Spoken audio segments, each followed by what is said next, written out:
This is Saul. Everybody else is a threat. And it gives us a picture of every person who is out of the will of God. When you are the one responsible to maintain your identity, security, and happiness, when the weight of those things sits on your shoulders, you will live with a constant undercurrent of anxiety and envy. Again, how could you not?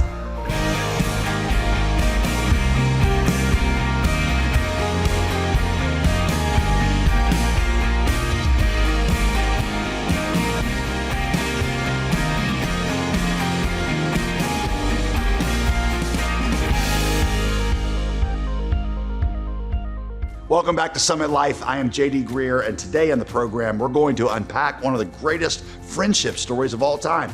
An unlikely friendship story between the presumptive heir of Israel's throne, Prince Jonathan, and God's truly anointed king, David. Let me ask this as we jump into today's content. Do you have a friend who watches over you, puts your interests ahead of theirs, thinks of you first, protects you? Are you looking for a friend like that? Are you a friend like that to somebody else? Well, today we're going to look at human friendship, of course, but ultimately we're going to look even closer at the friendship available to us in Jesus that ultimately enables us to be a good friend and to not get so disappointed in our earthly friends, because Jesus is a friend that we can always count on. We enjoy friendship with others because of his friendship to us. I just want to remind you, of course, that you can always visit us online at jdgreer.com to find any solid biblical content, previous messages from this series, and then also messages on a lot of other stuff in our Bibles. Our website is full of free resources that are meant to help you in your walk with Jesus. It's all free, so be sure to visit there if you haven't. Do it and do it a lot, and just take advantage of all the stuff that's there for you. Now, I want you to warm up your singing voice, and here's why. Today's teaching is entitled, You Got a Friend in Me. I feel like my titling in this series has just been on fire, right? Grab your Bible and let's get into God's Word. 1 Samuel 18, as you are turning there, 1 Samuel 18, back in 2010, Burger King ran a Facebook ad, the campaign in which they offered a coupon for a free Whopper to anybody who would unfriend at least 10 of their Facebook friends. The marketing scheme was when you unfriended the person, then Burger King would send them a Facebook notification that they had been unfriended for a delicious hamburger, which was supposed to make you say, well, wow, this burger must really be something if I got booted as a friend over it. Brilliant, right? Thank you, Burger King, for making our world a little brighter place for us to live in. Well, the New York Times reported that the stunt worked too well. Within the first week, 233,906 friendships had been terminated, and Burger King was on the hook for 23,000 free Whoppers. They immediately discontinued the ad. Now, I know Facebook friends are not always real friends, but I do think that the success of that ad highlights a genuine issue in our culture. And that is that friendship is just not that much of a highly valued commodity anymore. A recent survey asked respondents here in the United States, in the last 6 months, with how many people have you, outside of your family, have you deeply discussed an important matter, a personal matter? Over half of the people surveyed could not come up with a single person that they had discussed these kind of deeper issues with outside of their family. This seems to be an especially serious problem for men. Most men stop making friends after they get married. I mean, think about it. Can you name your dad's close friends? Did you name your dad's close friends? Not people he worked with or people he hung out with, but I mean like close friends. Most men don't have these relationships, particularly as they get older. When men are connected at all, it's usually on superficial things. Work, sports, poker, hunting, something like that. Only 1 in 10 men in this survey had somebody outside of his family with whom he discussed issues related to money or life or kids or marriage. Only 1 in 20 had a friendship in which they disclosed information about how they were feeling or if they were distressed. 1 Samuel 18 is all about friendship. And in this message, I'm going to make some pointed applications specifically toward men. If you are a man in here today, why don't you just raise your hand, okay? So I know exactly where to aim, okay? I'm applying this to men specifically for two reasons. Number one, the story is about the friendship of two men. Secondly, men, we are especially bad at this. Ladies, I promise, there's plenty of good stuff in here for you too. But you're a little better at this, just sort of naturally. And if we men, we could get the men in here straight on this, we'd all be better off, amen? All right, 1 Samuel 18, again. Listen, I hope that all of our messages here are important, but some messages define who we are as a church. Who we are as a church. This is a core summit message for us because one of the things that we really desire here at the Summit Church is we desire to be a community of friends. We say that church should not be an event that we attend. It ought to be a community, a family that we belong to. Now, I just want to acknowledge making friendships, making deep friendships in a place like this can be difficult because it's possible in a church this size just to sort of slip in and out of a place like this and remain anonymous. But we want to be a community that you belong to, not an event you attend. So one of our goals here, you'll hear us say it, is we want to help the church grow bigger and smaller at the same time. Bigger in that we reach more people, but also smaller in that we make it easy for people to connect and be known. But to do that is going to take some initiative on your part. Here's a question. How many of you have been at our church for less than a year? Why don't you raise your hand? If you've been at our church for less than a year, all right? If you're grateful these people are here, put your hands together, are excited about that, all right? But here is the deal. For those of you that just raised your hand, they say, every study they've done says that unless you know 7 people by name at the end of that first year, you likely will not be back for a second. Unless you know and can call 7 people by name. And by the way, I don't count as one of those, unless you know how to spell my last name, and then I would count, okay? But I don't count as one of those. But unless you know 7 people by name, you likely won't be back for that second year. And so one of our goals is to help you be able to do that, but it's gonna take some initiative on your part. So consider today my biblical motivation for you to do that. 1 Samuel 18 is one of the great friendship stories of all time. It shows us not only why friendships are important, it also shows us how we can go about developing those friendships. And it weaves these beautiful lessons along the thread line of the main point of these David stories, and that is how God used David to prepare Israel for the Messiah. Okay, let's get to work. Verse 1. And the soul of Jonathan, the son of Saul, was knit to the soul of David. And Jonathan loved him as his own soul. Literally in Hebrew, it says they were knit together in one spirit.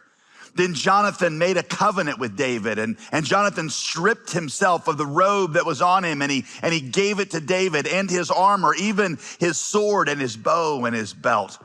By the way, what were those things that he gave him? Those were his princely garments that he's giving to him. Here's what's remarkable about this. In normal circumstances, who would have become king after Saul? It would have been Jonathan, right? We know how this works. Queen Elizabeth, the beloved Queen of England, when she passes, it is her son, Charles, that inherits the throne and becomes king.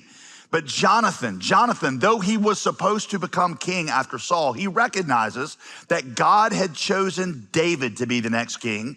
And without the slightest hint of jealousy or resentment, Jonathan divests himself of his garments and he gives them to David. Verse 5, and David was successful wherever Saul sent him, so that Saul set him over the men of war as they were coming home when David returned from striking down the Philistine Goliath. The women on one of these returns home, they came out singing and dancing.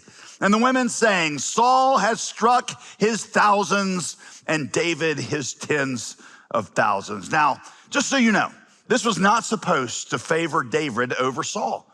In Hebrew poetry, it was common to have 2 statements that basically said the same thing, where the second statement intensified the first. Just read the book of Proverbs, you'll see this. For example, keep your tongue from evil and your lips from speaking guile.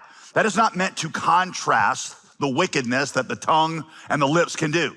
The second phrase just reiterates and intensifies the first phrase. In the same way, these women are not trying to say that David is so much better than Saul. This is a song that is giving thanks to God for both of them. And they mentioned Saul first simply because Saul had been king first. But Saul did not like that his name was associated with the lower number. And so Saul said, they have ascribed to David his 10,000s, and to me, they have ascribed mere thousands. What more can he have but the kingdom? It's a little bit of a jump if you ask me, but verse 9, and Saul gave David the stink eye from that day on. Jump forward now to chapter 19 and go down to verse 8. And then there was war again, and David went out and fought again with the Philistines and struck them with a great blow, so that they fled before him. Then after that, a harmful spirit from the Lord came upon Saul. As he sat in his house with his spear in his hand, David was playing the lyre, and Saul sought to pin David to the wall with the spear. But David, with his cat-like reflexes, eluded Saul. People complain that I never say anything positive about cats. That was a positive statement about cats. Eluded Saul, and the spear struck directly into the wall, and David fled and escaped that very night.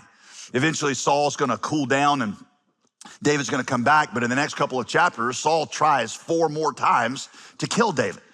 Saul vacillates back and forth, up on David one day, trying to turn him into a dartboard the next. When Saul goes on one of his murderous rages, Jonathan, his son, pleads David's case with his dad, saying, Dad, what has David ever done to you? You've had no better friend in your kingdom, Dad, than David. And that usually calms Saul down for a while, and they bring David back. But then, after everything goes well for a little bit, Saul flips again, and this happens a total of 5 times. Well, after that 5th time, when David runs away, after a while, it seems like Saul has cooled down, but nobody knows for sure. And by the way, you think your job is hard? You probably did not go to work this week saying, I wonder if my boss is gonna try to kill me with a javelin this week, right? But that's David's life right now. Nobody knows for sure if Saul has calmed down. So David and Jonathan come up with a plan to test Saul to see what's in his heart. Here's the plan. David's gonna skip the monthly banquet that Saul has with all of his generals. And when Saul asks Jonathan where David is, Jonathan will tell him that David had a family issue come up that made him go home to Bethlehem. And they figure if Saul gets furious, then that reveals that he had a plan to kill David. Well, sure enough, when Jonathan relays the message to Saul, Saul becomes furious. And when Jonathan pushes back, just a little bit, says, hey, Dad, what's the big deal? Saul picks up the javelin and throws it at Jonathan. So there they got their answer. Saul clearly wants to kill David. So Jonathan goes out to David, who is hiding in the woods now about 30 miles away from the palace. They have this little prearranged signal worked out. Jonathan shoots some arrows out into a field and tells his servant boy to go and retrieve those arrows. And David knows if he hears Jonathan tell the servant boy, the arrows are beyond you, well, that means David is in danger. But if he says the arrows are in front of you, well, that means David is safe. So Jonathan fires the arrows and he says, hey, boy, the arrows are way beyond you. So David knows that he is in mortal danger. Later, he finds David hiding out there in the woods. David rose from behind the stone heap where he was hiding and fell on his face to the ground and bowed 3 times. And they kissed one another and wept with one another, David weeping the most. Then Jonathan said to David, go in peace, because we have sworn, both of us, in the name of the Lord, saying, the Lord shall be between me and you and between my offspring and your offspring forever. And he rose and departed, and Jonathan went into the city.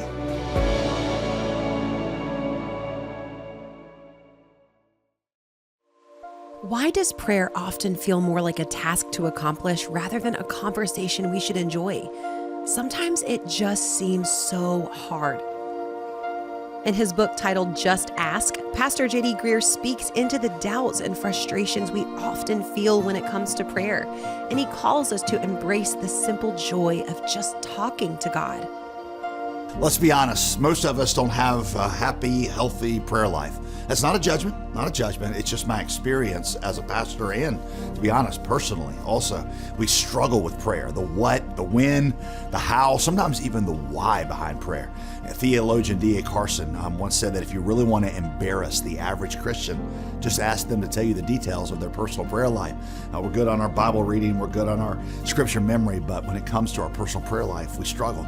You know, what's ironic is what was fundamental, instinctive for first century believers has become supplemental in the 21st century church. You know, is it any wonder then that we are often strangers to the power that those early Christians enjoyed? We wonder why God doesn't do great things in our day the way that he did great things through them. But see, the truth is, we just don't ask him for those great things like they did. Once again, we need to ask Jesus to teach us to pray. You see, the truth is, we can enjoy the same power, the same blessing, the same joy that Jesus and the early church experienced when we learn to truly depend on the Father like they did. And that starts with this one simple activity: just ask. This book gives specific, practical tips for praying in everyday life, leaving you wanting to pray rather than just feeling like you ought to. Are you ready for an overhaul in your prayer life? Then request a copy of Pastor JD's book titled Just Ask when you give to support the ministry of Summit Life. Give us a call at 866-335-5220. That's 866-335-5220. Or go to jdgreer.com and request this resource or any of the others we have available today. Turn your prayer life from a duty to a delight as you learn to just ask. Y'all, there is so much good stuff about friendship in this story, but before we unpack those things, I want us to make sure that we do not lose the larger threads in this story. First, we are witnessing the complete unraveling of Saul. Saul is literally going insane. I know that mental health often has multiple causes, but Saul's insanity had a spiritual root. Disconnecting himself from God caused deep feelings of insecurity in him. No longer could he depend on God to be his shield and his sufficiency and to fight his battles. Saul now carried the weight of all those things. And that brought all kinds of anxiety. I mean, how could it not?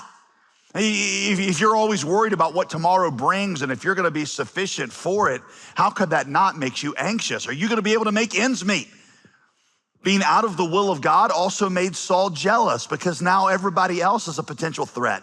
And Saul has to maintain his image by always being successful. And other people who might be more successful than him become a threat to his self-image. Everybody's a threat.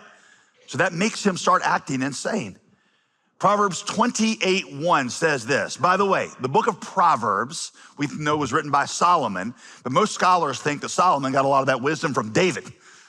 And so this likely originated with David. Psalm 28:1, Proverbs 28:1 says, the wicked flee when no one pursues, but the righteous are bold as a lion. The wicked flees when nobody pursues. Doesn't that sound like an insane person? This is Saul. Everybody else is a threat. And it gives us a picture of every person who is out of the will of God. When you are the one responsible to maintain your identity, security, and happiness, when the weight of those things sits on your shoulders, you will live with a constant undercurrent of anxiety and envy. Again, how could you not? You might experience that as a low-grade hum in the back of your life, only popping out from time to time in the occasional sleepless night or panic attack. That envy might only come out every once in a while in the occasional unguarded, cutting, jealous comment that you make about a friend or to a friend. Or it could get really intense like Saul's does. Many of you live with this anxiety and jealousy.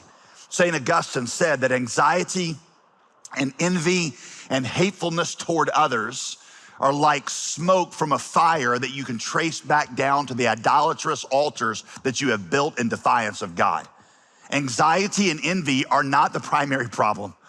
They are the fruits of the primary problem. The real problem is, like Saul, you have gotten disconnected from God and you've taken the weight of maintaining your identity, security, and happiness. You've taken the weight of those things onto you, which you were never designed to do. Trying to play the role of God in your life will make you insane. So don't just try to correct the fruits of the problem. Don't just read books on strategies to reduce your anxiety and stress. You've got to address the problem at the roots.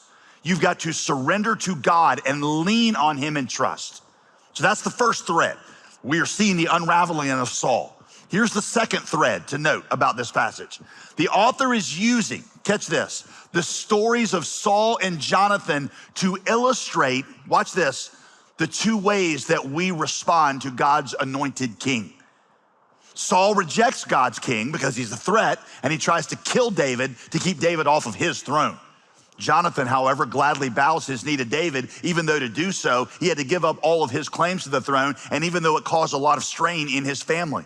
Jonathan gives us a picture of what it will mean one day to surrender to King Jesus.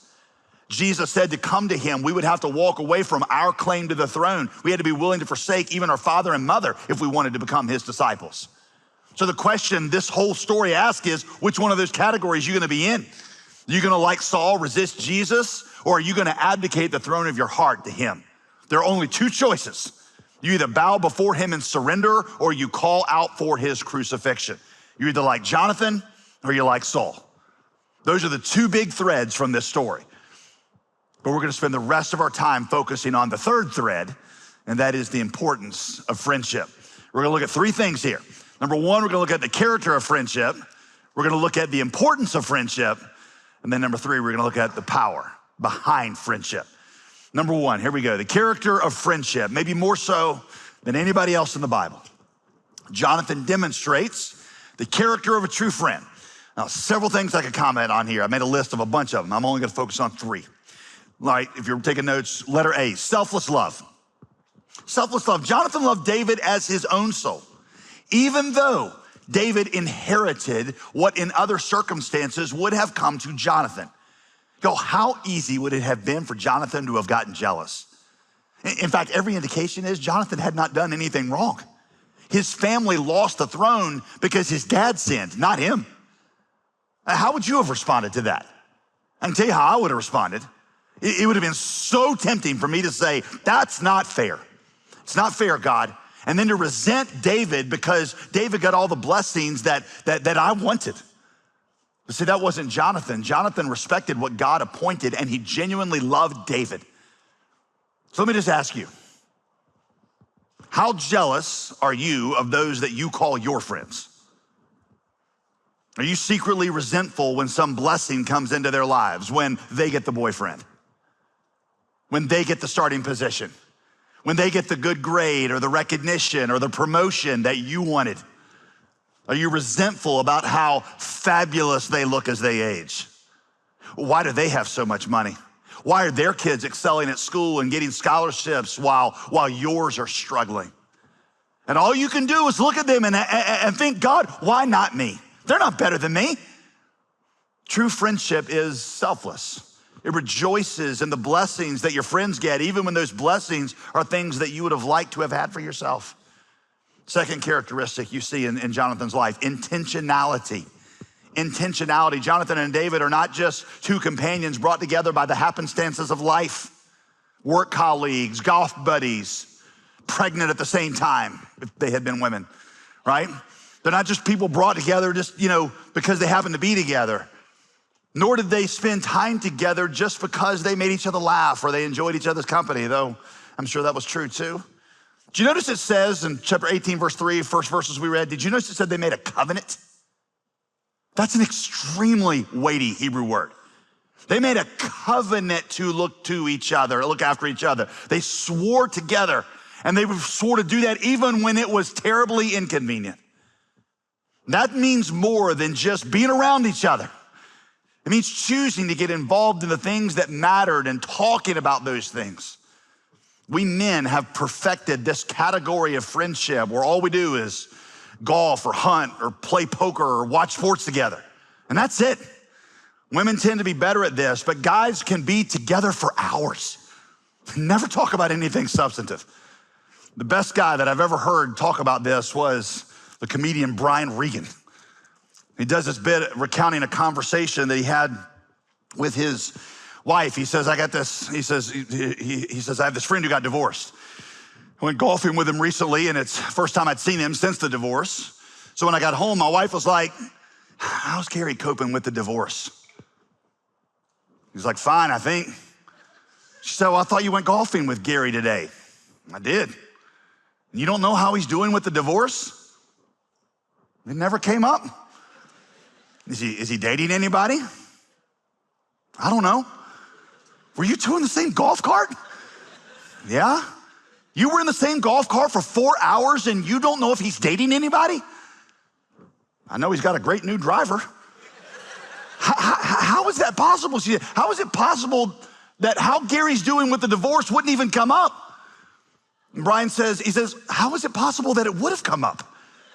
Yeah, at 150 markers out there, I can say probably about 135.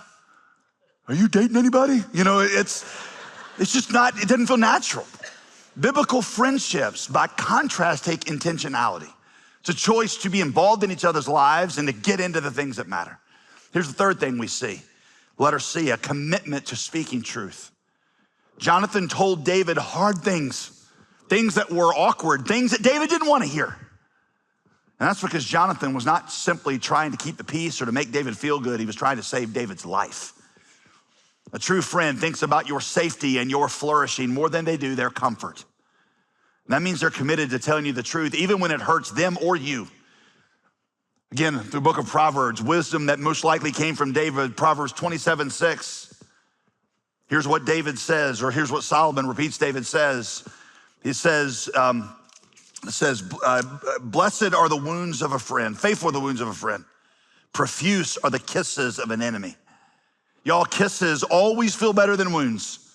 And if you only have people around you who give you kisses, life will feel mostly good for a while. But it's the faithful wounds of a friend that end up saving your life. Those three things stand out about this friendship to me. Selfless love, intentionality, and a commitment to speaking truth. Those are the three things that will characterize all biblical friendship.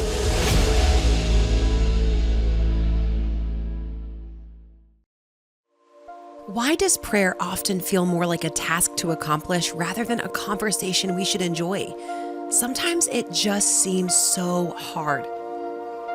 In his book titled Just Ask, Pastor J.D. Greear speaks into the doubts and frustrations we often feel when it comes to prayer, and he calls us to embrace the simple joy of just talking to God. We're good on our Bible reading, we're good on our scripture memory, but when it comes to our personal prayer life, we struggle. You know, what's ironic is what was fundamental, instinctive for first century believers has become supplemental in the 21st century church. You know, is it any wonder then that we are often strangers to the power that those early Christians enjoyed? We wonder why God doesn't do great things in our day the way that he did great things through them. But see, the truth is we just don't ask him for those great things like they did. Once again, we need to ask Jesus to teach us to pray.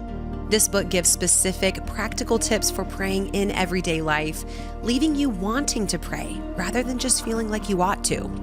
Are you ready for an overhaul in your prayer life? Then request a copy of Pastor JD's book titled Just Ask when you give to support the ministry of Summit Life. Give us a call at 866-335-5220. That's 866-335-5220, or go to jdgreear.com and request this resource or any of the others we have available today. Turn your prayer life from a duty to a delight as you learn to just ask.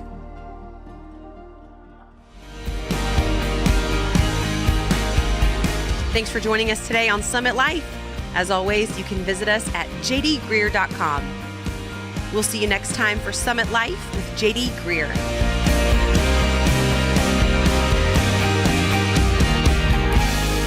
Today's program was produced and sponsored by J.D. Greear Ministries.